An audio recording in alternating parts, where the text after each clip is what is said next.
Okay, welcome guys. Welcome again to Introduction to Information Security. We covered some topics in our previous lecture. We'll be continuing it now. We discussed and we defined the information security, and then we discussed that information security or protection has three major categories called confidentiality, integrity, and availability. And then in order to protect it, the protection mechanism which is being adopted are authentication, authorization, and accounting.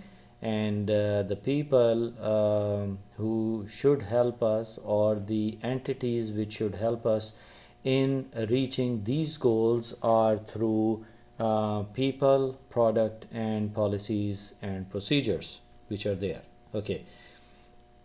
Now we'll try to understand the another concept which is coming as far as the information technology or the information technology security is concerned. We must understand the different terms that we are using in information security. We can call it information security terminology, and for that, in our book, they are discussing about an example of a theft that can take place. If someone, for example, tries to park a scooter somewhere in a parking lot, what are the basic threats or problems could be there if someone tries to steal it? Now, first of all, the first terminology that you'll hear quite often when we are talking about information security terminology is an asset. An asset could be anything which could be of a prime target. Something which is of importance to you or to your organization, and if someone is trying to harm it by any means, physical or through the network, or trying to disrupt its services, that thing is your asset. Now, threat could be for a machine, which is the second word in our terminologies for information security, is what dangers a system could have if it's on the network. Now, there could be lots of dangers for a system once it's online. It could someone can break in. That's the easiest thing. Can break in and can take the machine from there, especially if you have some confidential information stored on it. But that does not come under information security. That's a physical theft. So remember, in the first lecture we even discussed about what kind of securities are there. Some are physical securities, some are logical securities. Physical securities are through the security guards, and then you have the gate passes and access like that. Logical securities are through antivirus solutions, firewalls, and stuff like that. So a threat could be via a worm. Someone is sending a malicious code to your computer. Someone is trying to remotely access your computer within the network or outside the network. From globally, they can access from anywhere, and they can try to steal certain information from the computer. They can leave a ransomware on the computer. They can leave a code hidden somewhere which is not even detected by the antivirus solution software, and it would keep on sending your information to the remote users. Now, another kind of threat which is quite common these days, but nowadays the antivirus solution softwares are quite advanced that they do detect it. They are called key loggers. Now, key loggers are the softwares which are installed on your computer, and you won't be aware of it. Sometimes you can detect it if you are going to the system resources, and you can see a suspicious software or an application is running in the background, which is constantly constantly monitoring your activity on the internet, and sending even your keystrokes from your computer to a remote machine. Now, why they are capturing the keystrokes? They are capturing the keystrokes because you are entering the password, you are going on different websites, you are drafting certain emails, you are checking your office email, you are entering a password for that, for your own personal emails, messengers, Skype. Lots of applications are installed usually on the computers. So they have a software written at the back end where each and every log of your keystrokes is saved in a text file or on a web page. Now they could even store it on the computer, or the same keystrokes and the information would be sent back directly to the servers, like the person who actually planted it or sent it on your computer. Now it would show, for example, you opened the browser, it would show that browser opened, then you went to hotmail.com, it would say website opened, hotmail.com, and then it would show exactly the username and password that you have entered on the computer. So once they have that username and password, they can access it, they can change immediately. What they do is they log into your computer, they change the recovery mobile number, and they change even the recovery password and secondary account and all those things. That's how they are gaining access to your accounts online. Now the threat agent could be a person who is helping the hacker to penetrate in the systems, or who is the support guy. Now that agent could be a person, or who's telling from inside the organization that these are the weaknesses that you can exploit, or he is not aware that his machine is being used for any kind of activities which could pose a harm to the organization.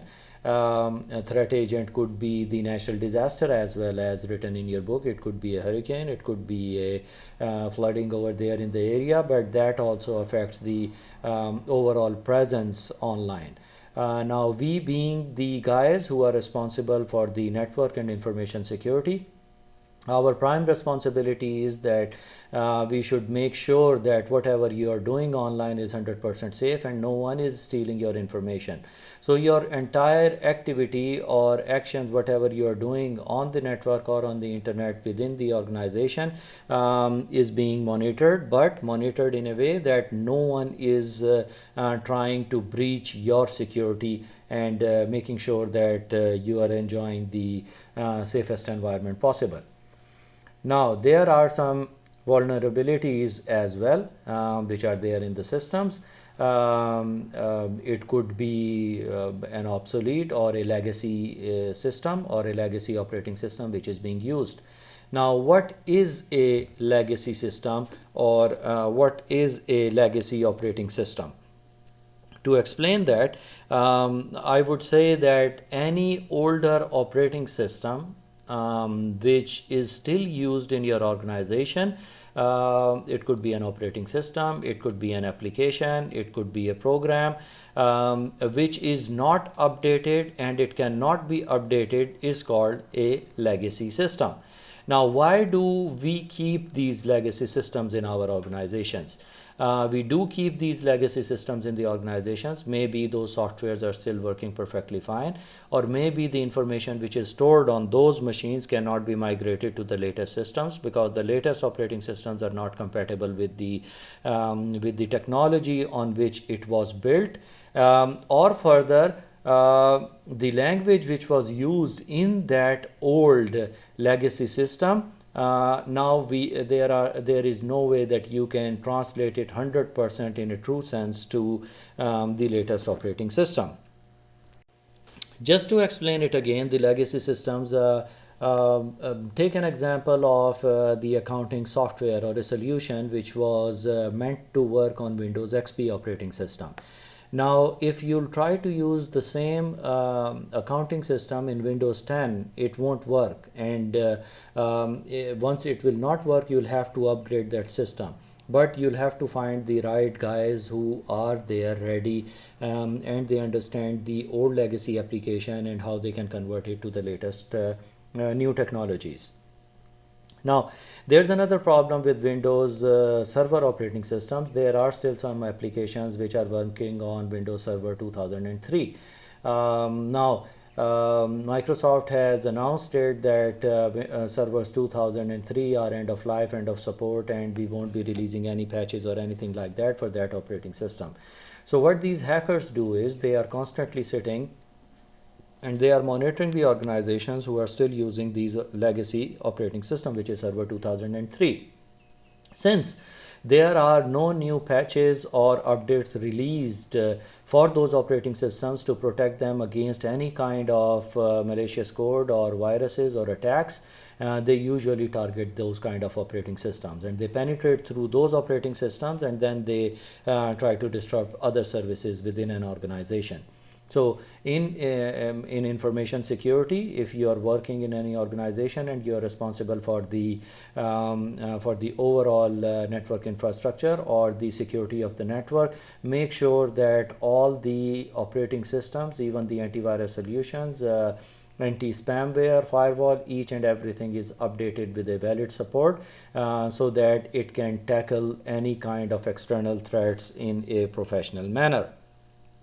Okay. Next is, what is a threat vector? Always in an environment there is a threat vector. For example, you have a network infrastructure, and you know that there are some weaknesses of your network infrastructure, or you are using some Wi-Fi networks, and in your organization you are keeping a Wi-Fi network open for the guests. Now, if you're not applying the right policies on your Wi-Fi access points in an organization, anyone can come in that organization, connect themselves to the Wi-Fi network, and then they can use the Wi-Fi network in order to penetrate in your organization's resources. Now, just to give you an example, like why we guys who are into the information security, we must be very vigilant towards any kind of activities which are taking place in our organization. Long time ago, we kept this Wi-Fi network open in the university for the guests. Now, they had a limited speed on the internet access on their computers. So if any guests were coming for any seminars and stuff, they used to connect to the Wi-Fi networks, and without any username and password, it used to work for a day or 2 days, and that's it. But if they wanted to use any other services as far as the intranet is concerned, they were supposed to get proper accounts from the information technology department. We noticed that some guys were connecting on that guest network, and then they were connecting a VPN service going through port 443, and they were bypassing the authentication on the network. Thus, they were able to use all the other services which are available within the university. So as soon as it was detected, it was closed, and all VPNs were blocked inside the university. So that's why it's very important to know the pattern and how people are using it, and what are the different services which are available on even these open networks. So that's the threat vector. Now, threat likelihood is the probability that something would happen or something can take place.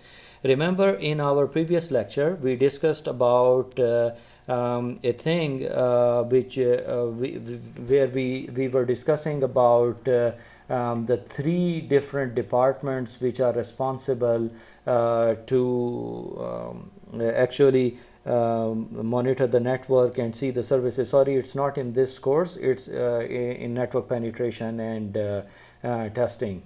We discussed it in that course, that there is digital investigators, then there are network administrators, or they look after the network, that actually what happened on the network, and the third one are the risk assessment team, which keeps on monitoring the network and finds out that what are the weaknesses of the network. Threat likelihood is the responsibility of the guys who are involved with the risk assessment. They'll keep on monitoring all the practices which are being adopted in an organization, how they must be accessing, what things are open from outside, what things are open from inside, who should access these machines, who should not access these machines, stuff like that. Now, there should be clear policies that, for example, HR and payroll, since their information is quite critical and they are dealing with accounts and salaries and wages and benefits, etc. So, usually, they are the only ones who have access to the HR applications and stuff. Rest of the guys can see only the information which is meant for the client usage, but for the admin part, those are the guys only within the scope who will be able to access those resources. Just to give you an example, that the servers that we have in the data center, usually the access to those servers from within the organization also are blocked, even for the administrator. If I have the right username and password and I would like to connect from anywhere in the university to my servers, I cannot, because on my PC I have on the firewall, actually I have certain policies which are holding the MAC address and my IP address in addition to my username and password. Only then, if these three things are correct, only then I'll be able to access the data center services. So I must be available in my office using my computer with a static IP, and my MAC address must match with the security profile which is being generated on the firewall. If all those things will match, only then I'll be able to access the services in the data center. Okay, so next one is risk. What is a risk? Risk could be any malpractice that you could adopt, or a shortcut that you would think of doing it for a shorter period of time and thinking that we'll do it temporarily and then we'll remove it. Trust me, that does not happen.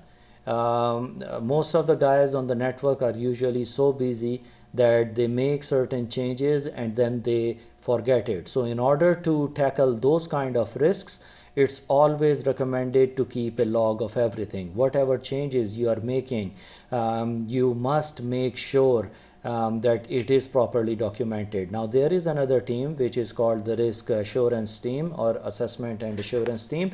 They keep on checking that if someone made some changes, whether they were reversed back or they are still active. It happens that all these hackers or the guys who are looking for weaknesses within a network infrastructure, they look for the weaknesses of your network. Once they'll find it, they'll target it, and then they'll be able to cause a harm to you or your organization in general. Okay guys, so the next topic after this one is understanding the importance of information security. Importance of information security has different aspects of it, and we must know clearly that at what areas, for example, it could help us, which we must be extra vigilant about. First of all, and the most important thing is preventing the data theft. The data theft is security is the most often associated with the theft prevention. For example, how can we protect our data, or how can we make sure that even if something happens, how can we make sure that the data has not been compromised? Now, we are in the data center or in the servers environment, we maintain the data in different layers. For example, there would be a server which is responsible to run the application, and there would be another server which is responsible for the data.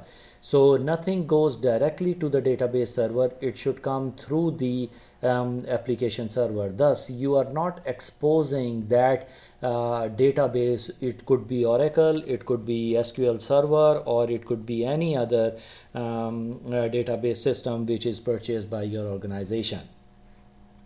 Okay, now then take an example of the credit cards, as we discussed that they are usually the data of them is usually stolen and then sold in the black market for online purchases and stuff. And we even discussed that someone usually in that case monitors it, that how much you are using it for, so that the other person is not even aware, because there is a limit of online buying and purchases thing. If you'll buy an expensive thing, of course the person who's the holder of that credit card would receive an SMS or a call from the bank that there has been lots of purchases being done using your credit card, if that's you who's using it. So you must be very careful about your identities and your credit information, whatever is available online. Next is thwarting identity theft, which involves that someone would steal another personal information, such as your national ID card number or social security number and stuff like that. Now, what's the benefit of that is that the guys who are stealing that kind of information, they are usually doing it for a financial gain. They'll try to get your information, and then through some backdoor channels they'll contact the bank guys, or they'll try to open the online bank accounts under your name, your address, your telephone number. Each and everything related to you will be at their disposal, and they usually try to do all these kind of activities. So it's your responsibility to make sure that your personal details, you're not entering it on the websites which has nothing to do with your personal profile. Only this kind of information is maintained by the governments or the local governments in your country. They have all the relevant details of their nationals, their ID card number, date of birth, and family and whatnot. So make sure that you are not exposing too much of your personal information on the internet unless and until it has been approved by the government, or it has been requested by the government to provide that kind of information. Next one is avoiding legal consequences. Most of these guys are relying on your false identities because they are filing in wrong tax returns, so that the tax would be charged to someone else and not to the person who's actually responsible for it. Now, the next topic, or the topic for this category, there are only two headings or two topics which are left in this one, is maintaining the productivity. Now, when we are talking about maintaining the productivity, we are talking about that if your PC is compromised and you are not able to work for a day, how much would it cost to your organization? Now, in a study which was conducted, and they are calculating the cost as per the number of attacks. For example, if you have a total number of employees in your organization are 100, and on average hourly salary is $25, for example. Now, number of employees to combat the attack is, for example, 1, and the hours required to stop and clean this kind of attack is 2 days, 48 hours. So the total number of the total amount which is wasted for those 100 employees in those 2 days is $4,000, and the total loss of hours of productivity is around about 81. So we calculate is as per how many employees are being suffering because of that. Because if it's a virus or if something like that is there on the network, you'll have to make sure that each and everything is clean before you proceed, rather than if you disinfect one machine and it was copied in other machines, now then it would start spreading on other machines as well. Okay. Now, next one is foiling cyber terrorism, and foiling cyber terrorism means that any intention of harming public services, for example, electric grid, transportation, your signals, lights, telephones, any kind of services which are for public, which government is giving a service to the public and community, and if someone targets those kind of services provided by the government, we call them foiling the cyber terrorism. Now, all those things are the things which comes under the information security, and you must be careful that you, because of you or your devices, these kind of services which are provided by the government and to the public in general shall not be compromised. That's it for today. We'll try to understand what are hackers and what do they do actually in our next lecture. That's it for today, guys, and see you in next lecture, inshallah.